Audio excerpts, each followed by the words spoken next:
Sabi dito mga kababayan sa balita, actually noong December 1 po ito, kaya lang hindi natin take up. Ngayon natin pag-usapan. Sabi ni Secretary Anyo, China using information operations daw to turn Filipinos against each other. So pinag-away-away tayo.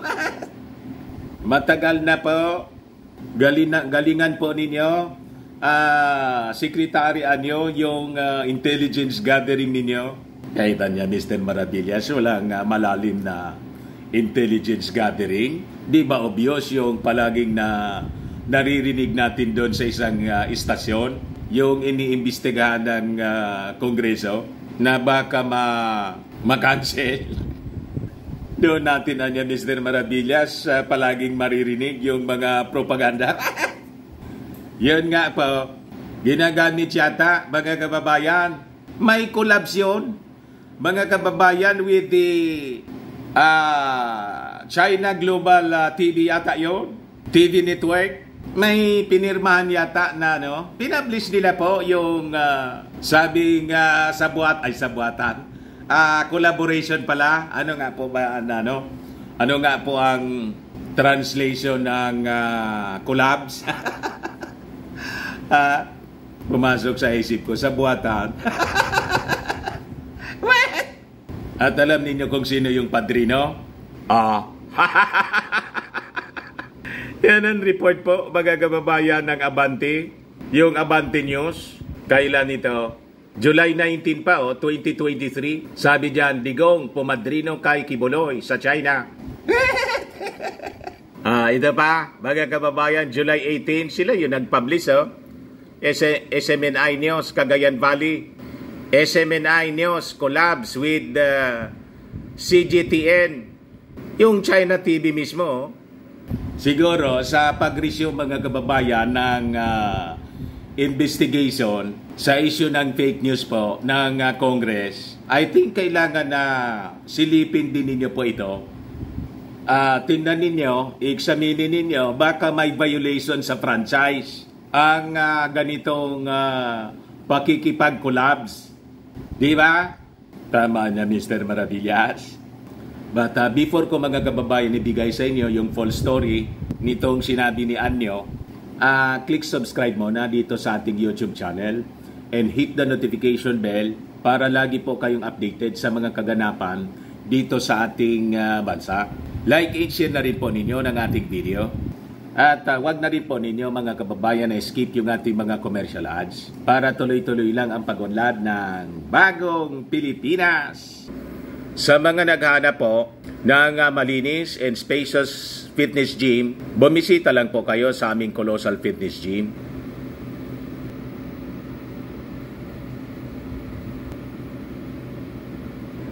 We also offer grab car rental po with our brand new 2023 model ng Toyota Innova. We also accept booking for those who are planning to travel via PAL and Cebu Pacific and bills payment for Meralco bills, PLDT, etc. Ang Colossal Fitness Gym is located at 3rd floor Security Bank Building, Landco Business Park, Legazpi City, Albay.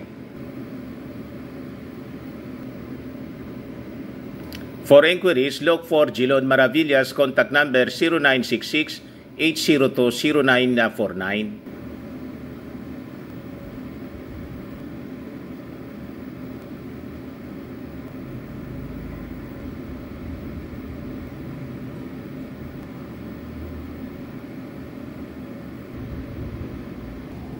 Ayos pa, ayos na ayosan niya Mr. Maravillas.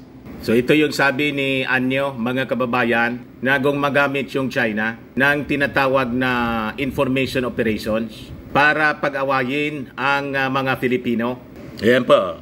China is deploying strategic information operations to sow discord among Filipinos, sabi po ni National Security Advisor Eduardo Anyo. So, imbestigahan na po ninyo itong mga nagsasalita sa mainstream media at saka may mga organizations may mga vloggers. Ang karamihan sa mga vloggers na to, mga DDS.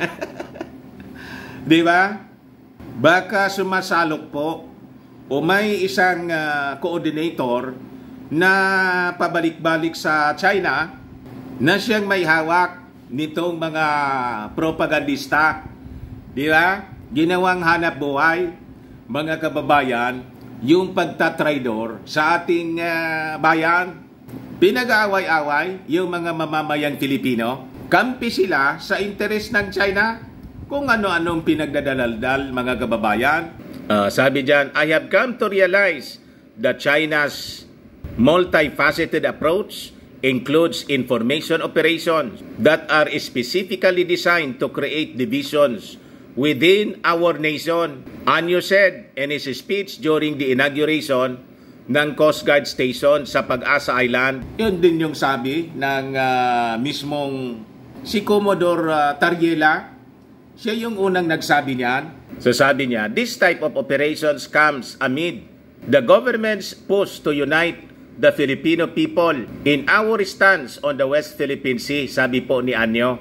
In earlier statements, Defense Secretary Gilbert Teodoro and Philippine Coast Guard spokesperson J. Tariela have also raised alarm over China's alleged use of information operations to spread false or questionable narratives online amid tensions in the West Philippine Sea. So, ano yung gagawin ninyo? Alangan man, press release lang kayo ng press release. Wala kayong gagawing konkretong aksyon. Sabi nga natin, alam naman ninyo kung sino yung mga pro-China. Di ba? Yung mga personalities na pro-China, yung Chinese propaganda, yung kanilang inililimbag sa kanilang social media accounts. Yung iba, may mga programa pa sa mainstream media at may mga organisasyon na nag-host, mga kababayan, ng mga forum para niya Mr. Maravillas.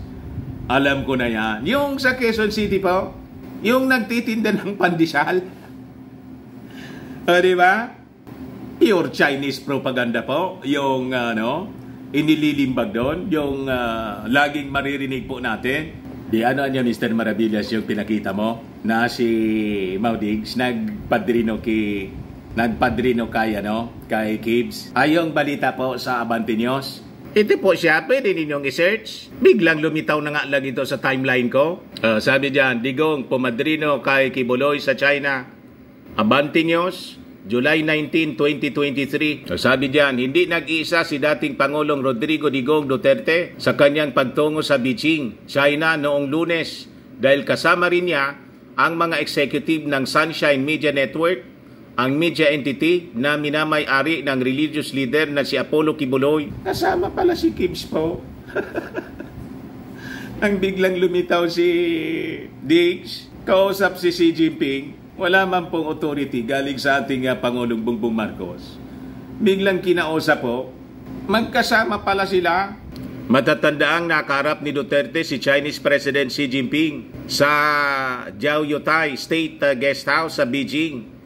Kaya marami ang nag-isip tungkol sa pakay doon ng dating Pangulo ng Pilipinas. Sa isang Facebook post, ibinahagi ng SMNI na ang kanilang executives ay nakipagkita sa kanilang counterpart na state-run na China Global Television Network o CGTN upang pag-usapan ang partnership para sa mas efficienting information dissemination. O baka ito na po, Mr. Anyo, Secretary Anyo, yung sinasabi ninyo na yung China is using information operations.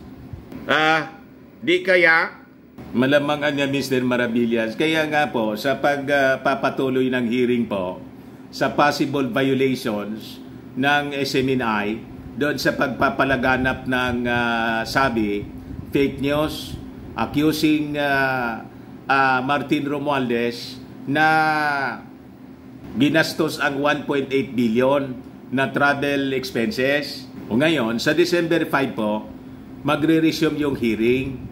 Baka pwede ninyo itong isama sa dapat nakalkalin at tingnan kung wala itong violation sa franchise na ibinigay ninyo sa SMNI. May collapse daw sila. So malalagay po sa peligro yung national security natin. Malalason po yung isipan ng mga mamamayang Pilipino. Kaya imbes na magkaisa tayo, ayun, nag-aaway-away. Yung iba kumakampi na po sa China. Kasi may mouthpiece yung China rito. Nag-collapse sila, oh. Hindi man po tinatago. Sabi diyan, sa pamamagitan ng pagtutulungan, ang SMNI News at CGTN ay mag-aatid ng komprehensibo at maasahang coverage ng balita sa kanilang mga audience ayon sa pinos ng SMNI. Hindi malinaw kung kasama rin sa biyahe ni Kibuloy sa pagtungo ng mga executive ng SMNI sa China. Wala rin si Kibuloy sa mga larawang pinos ng broadcast network sa social media. You see, nag-post po sila. Ipakita ko po sa inyo. Ito siya. SMNI News, Cagayan Valley. Sabi diyan, July 18, SMNI collabs with CGTN. SMNI News at CGTN ng China TV naghanda na sa pagbuo ng partnership para sa mas madaling pagpapalaganap ng impormasyon. Malamang niya Mr. Maravillas dahil sa investigasyon na ginagawa ngayon ng Kongreso. Yang mga balitang yan, i-delete. Malamang na picturean na rin po ito, mga kababayan ng mga taga-Kongreso. Di ba? Ang pagkikipagtulungan ay naglalayong pausayin ang pagpapalitan ng mga balita at isulong ang mas malalim na pag-unawa sa mga kasalukuyang usapin sa pagitan ng dalawang media organizations. Sa pamamagitan ng pagtutulungan, ang SMNI News at CGTN ay mag-aatid ng komprehensibo at maasahang coverage ng balita sa kanilang mga audience.